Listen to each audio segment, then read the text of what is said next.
শোন, আগে যা দিয়েছিস দিয়েছিস, এখন আশীর্বাদের সময় কিছু দিয়ে আশীর্বাদ করতে হয়। এক কাজ কর, 100 টাকা নিয়ে ওকে আশীর্বাদ কর।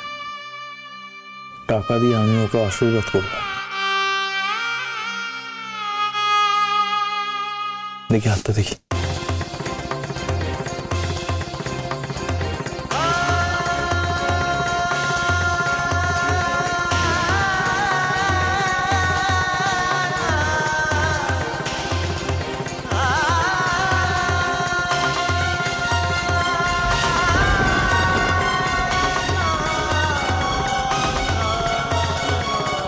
এই ঋষি,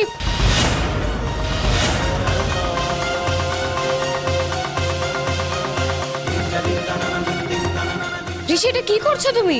দেখতেই তো পারছো কি করছি। কি বাবা ঋষি, তুমি কি করছো বলো তো? হাত থেকে আংটি খুলে দিয়ে দিচ্ছ। এই আংটি তোমায় কে দিয়েছিল? রশ্মির বাবা নিশ্চয়ই দেয়নি। কি করছে কেউ? কি করছে এটা? তোমার হাতের আংটি ওকে পরাচ্ছ কেন তুমি?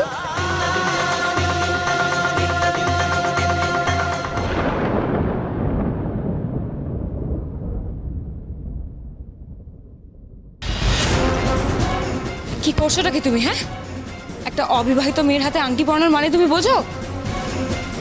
না, আংটিটা এমনি দেবো তাই হাতে পড়াতে গেছিলাম। জাহ্নবী, তুমি তো বোঝো আংটি পরানোর মানে কি হয়, একটা পাকা মেয়ে।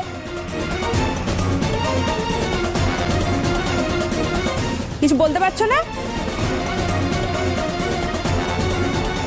রোশনি, আংটিটা ঋষির হাতে দাও। ঋষি, ওকে আংটিটা পরানোর দরকার নেই, তুই ওর হাতে দিয়ে দে।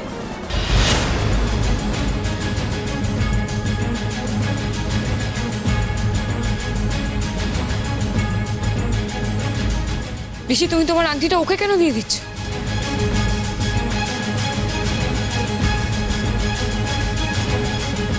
আমার জিনিস আমি কাকে দেবো সে ব্যাপারে তোমার পরামর্শ দেওয়ার কোনো কারণ আমি খুঁজে পাচ্ছি না রশ্মি। আমায় যেতে দাও।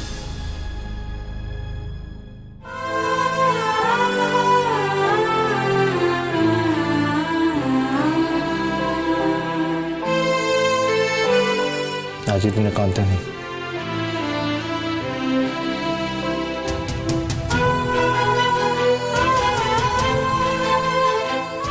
নিজের চোখে জল মোছো।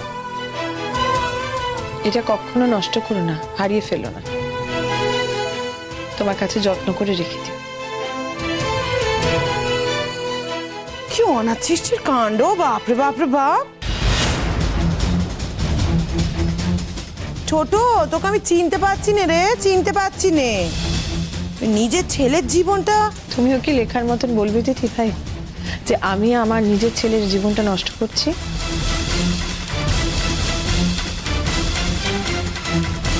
আমার তো মনে হয় আমি একটা পুণ্যের কাজ করলাম। আমার ছেলের মনে যে বাসনাটা আছে, এই মেয়েটার মনে যে বাসনাটা আছে, সেটা তো কোনোদিন পূরণ হওয়া সম্ভব নয়। সেটাকে আমি একটু সম্মান দিলাম, এই আর কি।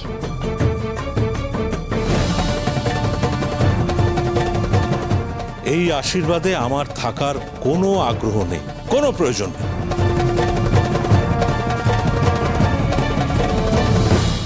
থেকো না, আমি তোমাকে বলেছিলাম তাই জন্য তুমি এসেছো। তো তোমার যদি এখানে থাকতে না ভালো লাগে, তুমি যদি আশীর্বাদ নাও করো, তুমি চলে যাও, তোমাকে থাকতে হবে না।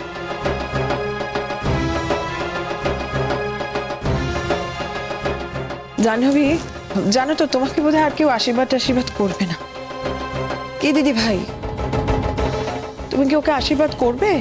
আর করার দরকার আছে কি?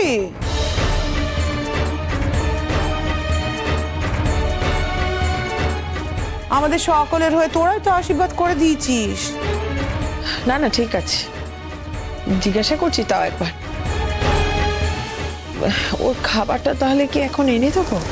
ছোট মাম, আমি বরং সবকিছু একটু একটু করে নেব। আমি খাবারগুলো ঘরে নিয়ে যাই, মা ঘরে শুয়ে আছে তো। কিন্তু আমার যে স্বাদ ছিল তোমাকে আশীর্বাদ করে তোমাকে নিজের হাতে খাওয়াবো, তার কি হবে? আইবুড়ো ভাতটা তো কালকে। মা, এখানে বসে খাওয়াটাও ওর পক্ষে যথেষ্ট অস্বস্তিকর। আই থিঙ্ক ইটস বেটার তুমি সাজিয়ে দাও, ও বাড়িতে নিয়ে গিয়ে খাবে। হ্যাঁ ঠিক। শোন না, তুই তাহলে একটু মিষ্টি খাইয়ে দে, আশীর্বাদের পরে একটু মিষ্টি খাওয়াতে হয়।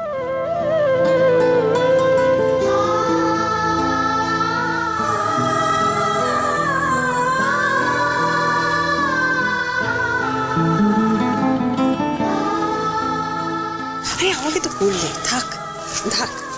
আশীর্বাদ পর্ব কি শেষ হয়ে গেল? মানে সরি, আমার একটু দেরি হয়ে গেল আসতে।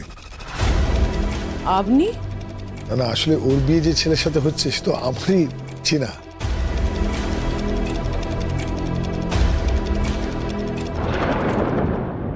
আমি তো বিয়েটা ঠিক করেছি, তাই ভাবলাম গিয়ে দেখে আসি। বাবা তুমি ওকে আশীর্বাদ করতে এসেছো? শুধু ছেলেটার জন্য কেন,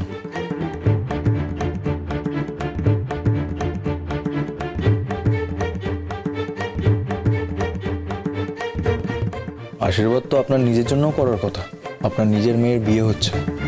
হ্যাঁ, আপনার মেয়ে আপনার কাছ থেকে কিছু নিতে চায়নি ঠিকই, তা বলে আশীর্বাদটুকুও করবেন না? আসুন, আশীর্বাদ তো করুন। না, যাকে আমি বাবা বলে মানি না, যিনি আমাকে সন্তান বলে মানেন না, তাদের মধ্যে তো এই আশীর্বাদের সম্পর্ক হওয়া উচিত নয়। আপনি আশীর্বাদটা বরং আপনার বড় মেয়েকে করুন, ও যাতে সুখে শান্তিতে সুন্দরভাবে সংসারটা করতে পারে, আমাকে না। আমি তোমাকে আশীর্বাদ করতে এসেছি, আর তুমি আমারই মুখের উপরে না বলে দিচ্ছ। ও যে বললো আপনার সঙ্গে আশীর্বাদের সম্পর্ক আপনিই রাখেননি।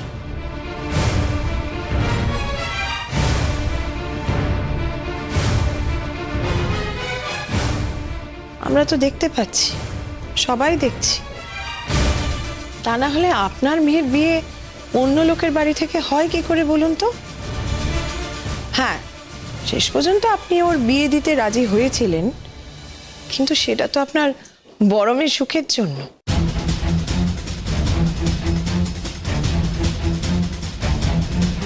আপনার এই মেয়ের কথা ভেবে তো আর রাজি হননি। ও তো ঠিকই বলেছে, এই আশীর্বাদ তো ওর জন্য নয়। যেদিন মন থেকে ওকে আশীর্বাদ করতে পারবেন সেদিন আশীর্বাদ করবেন।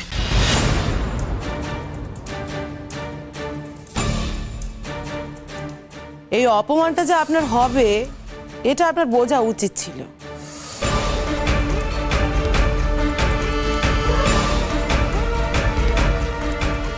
তাই আসার আগে আমার সঙ্গে যদি একটু পরামর্শ করে আসতে, আমি আপনাকে আসতে মানা করতাম। এই মেয়েটা কাউকেই সম্মান করতে জানে না, কাউকে না, শুধু তাকেই সম্মান করে যে ওর মতের সাথে মত দেয়।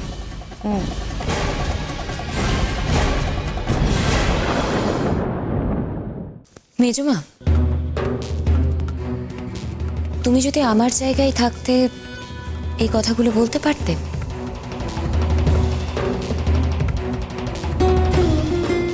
তোমার বাবা যদি তোমাকে জন্ম থেকে অস্বীকার করত, তোমার জীবনের সবচেয়ে বড় ক্ষতির কারণ হতো তোমার বাবা, তাহলে তুমি তার কাছ থেকে আশীর্বাদ নিতে?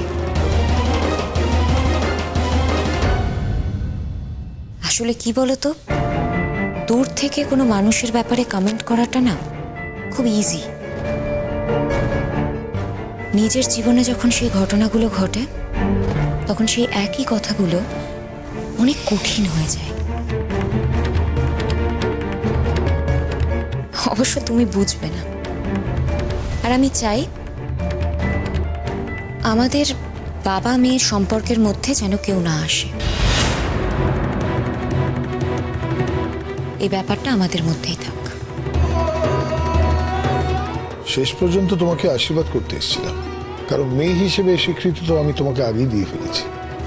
আমি যেটুকু জানতাম তুমি স্বীকৃতি চেয়েছিলে, তার বাইরে যদি তুমি কিছু চাইতে আমি সেটাও দিতে রাজি ছিলাম। কিছু মনে থাকলে সেটাও বলতে পারো, কোনো অসুবিধা নেই।